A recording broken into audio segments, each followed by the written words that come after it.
Student, आप सबका स्वागत है फिर से एक नए वीडियो। तो इस वीडियो में हम बात करने वाले हैं 11वीं क्लास के केमिस्ट्री के पेपर के बारे में, जो आपका यहाँ पे कल पेपर होने वाला है। तो ये पूरा का पूरा सेम टू सेम पेपर हमारे पास आ चुका है। तो इस पेपर को आपको पूरा का पूरा देखना है और इस वीडियो के माध्यम से मैं आपको सारे के सारे प्रश्न सॉल्व करने वाला हूँ जो आपके सीधे एग्जाम में आने वाले हैं।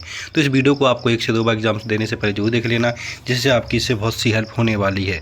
जो भी स्टूडेंट चैनल पर पहली बार, तो चैनल को सब्सक्राइब कर ले और वीडियो को ज़्यादा से ज़्यादा शेयर करें, जिससे और भी स्टूडेंट देख सके। अगर आपको इसका PDF चाहिए तो टेलीग्राम चैनल ज्वाइन करें, वहाँ पर इसका आपको PDF मिल जाएगा विद आंसर के साथ। अब हम इसमें बात करने वाले हैं। तो यहाँ पे देख लीजिएगा, यहाँ पे सबसे पहले ऊपर आपको यहाँ पे अपना रोल नंबर डाल लेना। ये आपका यहाँ पे पेपर हो जाता है। ये आपका केमिस्ट्री का पेपर, मतलब कि रसायन शास्त्र का पेपर हो जाता है 11वीं क्लास का। आपको यहाँ पे टोटल 20 प्रश्न पूछे जाने वाले हैं। 3 घंटे का पेपर होने वाला और टोटल आपका 70 नंबर का पेपर होने वाला है। तो सारे के सारे प्रश्न कराऊंगा विद आंसर के साथ। बस आपको वीडियो बना रहना, वीडियो को ज़्यादा से ज़्यादा शेयर करना है। तो चलो चलते पहले प्रश्न को। पहला प्रश्न क्या है, तो यहाँ पे आपको इसके निर्देश पढ़ लेना, जिससे आपको पूरा का पूरा पेपर समझ में आ जाएगा कि कौन सा प्रश्न कितने नंबर का यहाँ पे होने वाला है। तो यहाँ पे हम सबसे पहले यहाँ पे हम करने वाले पहले प्रश्न की बात करें। पहला प्रश्न क्या पूछा गया है, तो यहाँ पे आप देख सकते हैं कि इसमें पूछा गया कि सही विकल्प चुनकर लिखिए, जो टोटल 6 नंबर के आपके यहाँ पे होने वाले हैं। तो पहला पूछा गया है कि ग्राम 1000 ग्राम बिलियन में उपस्थित विलय के मोलों की संख्या को कहते हैं, क्या कहते हैं। तो यहाँ पे आपको लिख देना मोल ललता कहते हैं। तो ऑप्शन बी आ जाएगा यहाँ पे। ऑप्शन दूसरा पूछा गया कि 1 फैरेड विद्युत का मान कितना होता है। तो आपको यहाँ पे ऑप्शन डी लगा देना, देख लीजिएगा यहाँ पे।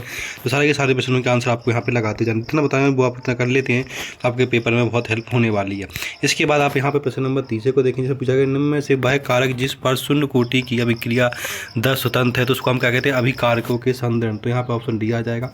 फिर पूछा गया 4 नंबर, इसमें प्रथम संस्करण श्रेणी में किस तत्व का ई का मान धनात्मक होता है। तो यहाँ पे ऑप्शन बी लगा देना, Cu का होता है।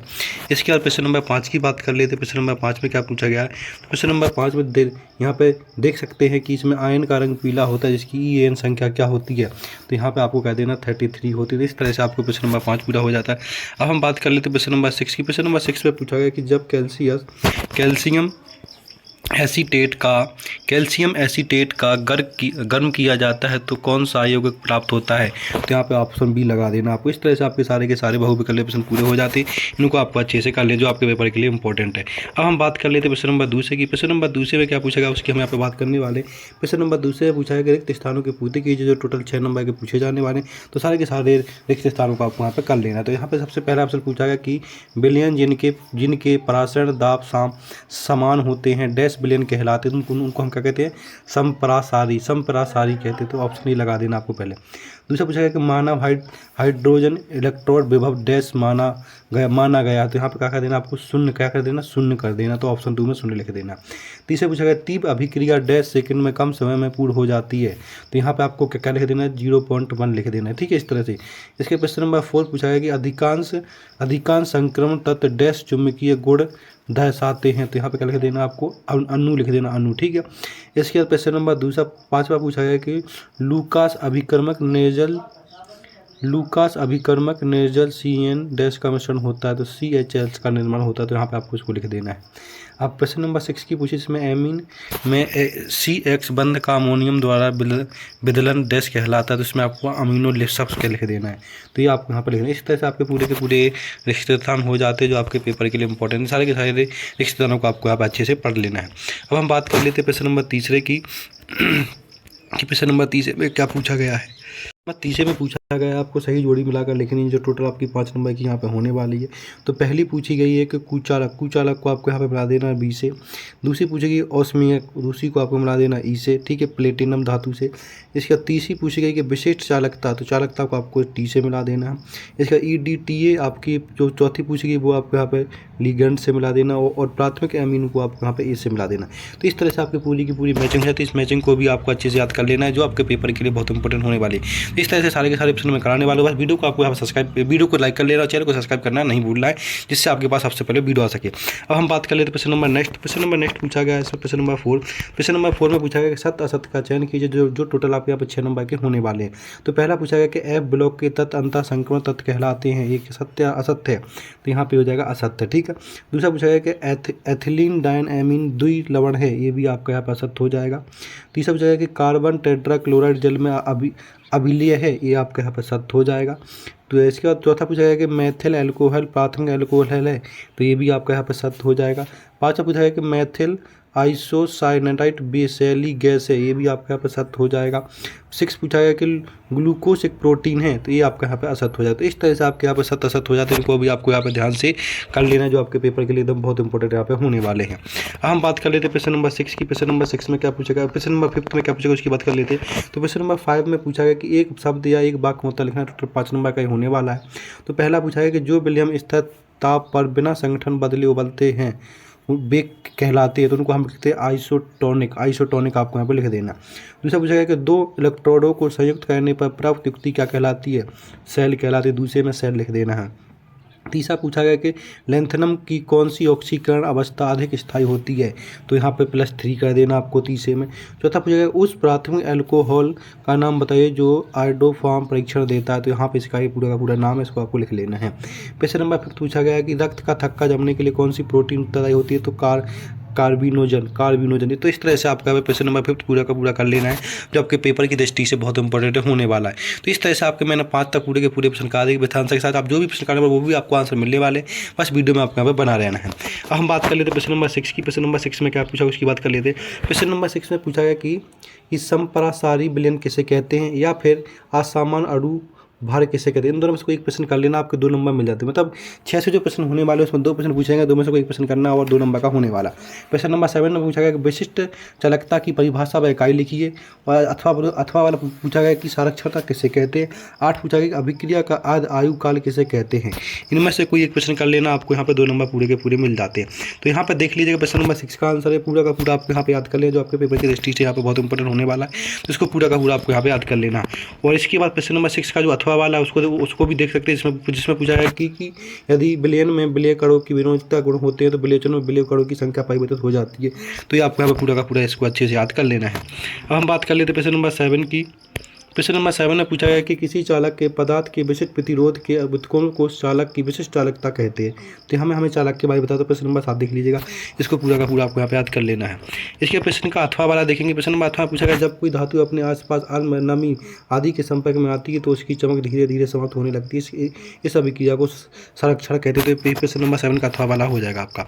प्रश्न नंबर 8 देखिए, इसमें पूछा था कि अर्ध आयु काल क्या है, उसको क्या कहते हैं, वो आप देख लीजिए, पूरा का पूरा आपको इसको याद कर लेना है, जो पेपर की दृष्टि से आपका यहाँ पे इंपॉर्टेंट होने वाला है। अब हम बात कर लेते हैं प्रश्न नंबर 8 के अथवा वाले, जिसमें पूछा गया कि संकीर्ण ऊर्जा एवं देहली ऊर्जा में अंतर बताइए। 9 में पूछा गया कि द्वितीयक लवण एवं संकुल लवण में कोई 2 अंतर लिखिए। आप अथवा में या प्रोटीन का विकृतीकरण की परिभाषा कीजिए। प्रश्न नंबर 10 देखेंगे, 10 में इन सब के आपको नाम लिखने, क्या नाम होते हैं, ठीक है। तो यहाँ पे बात करें प्रश्न नंबर 8, जिसमें हमें संक्रिय ऊर्जा और देहली ऊर्जा में अंतर लिखना था। ये अंतर देख लीजिए, 2 अंतर लिखनी है, ये दोनों को 2 अंतर लिख लीजिए, आपके 2 नंबर यहाँ से पक्के हो जाते हैं। प्रश्न नंबर 9 में हमें द्विलवण ओएस और यहाँ पर संकुल लवण में अंतर लिखना था, 2 तो देख लीजिएगा, इनको भी लिख लेना है, ये भी याद कर लेना, जो आपके पेपर के लिए बहुत इंपॉर्टेंट यहाँ पे होने वाले हैं।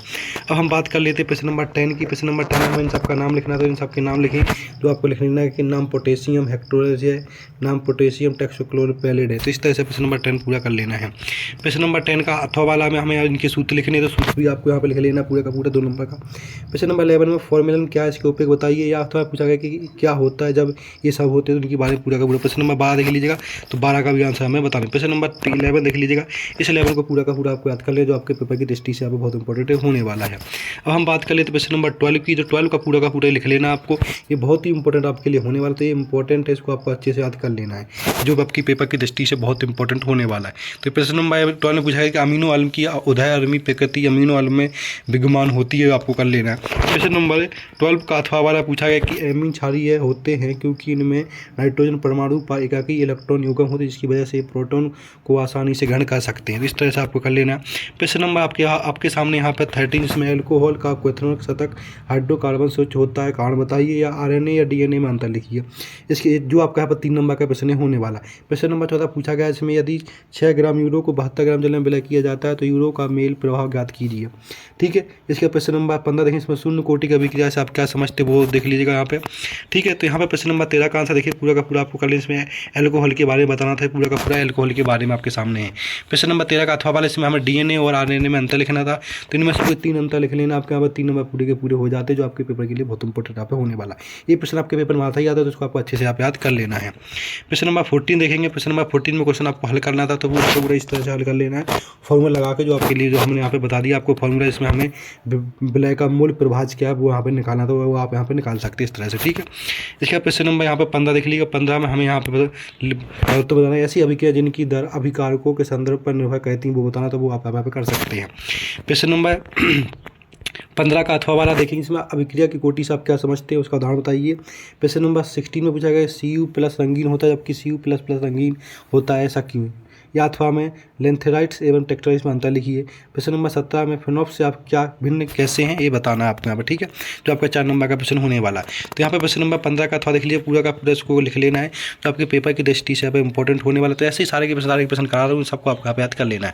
क्वेश्चन नंबर 16 देख लीजिए। क्वेश्चन नंबर 16 पूरा का पूरा आपको यहाँ पे कर लेना है। क्वेश्चन नंबर 16 का अथवा जिसमें हमें अंतर लिखना था, अंतर लिख लिए, 4 अंतर लिखने हैं, तो लिख सकते कोई। इसका क्वेश्चन नंबर 17 देखिए। क्वेश्चन नंबर 17 का अथवा इस तरह से पूरा का पूरा कर लेना आपको। क्वेश्चन नंबर 17 का इसका 18 देख लीजिए, देख सकते हैं आप यहाँ पे 18 का अथवा देख लीजिएगा। इसके बाद 19 का देख लीजिएगा, इसका 20। तो इस तरह से आपके पूरे के पूरे प्रश्न हो जाते हैं। जिन भी प्रश्न का आपको आंसर इस वीडियो में नहीं मिला है, उन सारे के सारे प्रश्नों का आंसर आपको PDF के माध्यम से मिलने वाला है। तो वो PDF आपको टेलीग्राम चैनल पर मिल जाएगी, तो आपको यहाँ पर टेलीग्राम चैनल ज्वाइन कर लेना, वहाँ पर आपको इसकी PDF मिल जाएगी। तो इस तरह से आपके सारे के सारे प्रश्न में सॉल्व में कराने वाला हूँ, सारे के सारे पेपर। तो आपको इसलिए चैनल सब्सक्राइब कर लेना, वीडियो को ज़्यादा से ज़्यादा शेयर करना, जिससे और भी वीडियो को देख सके। धन्यवाद।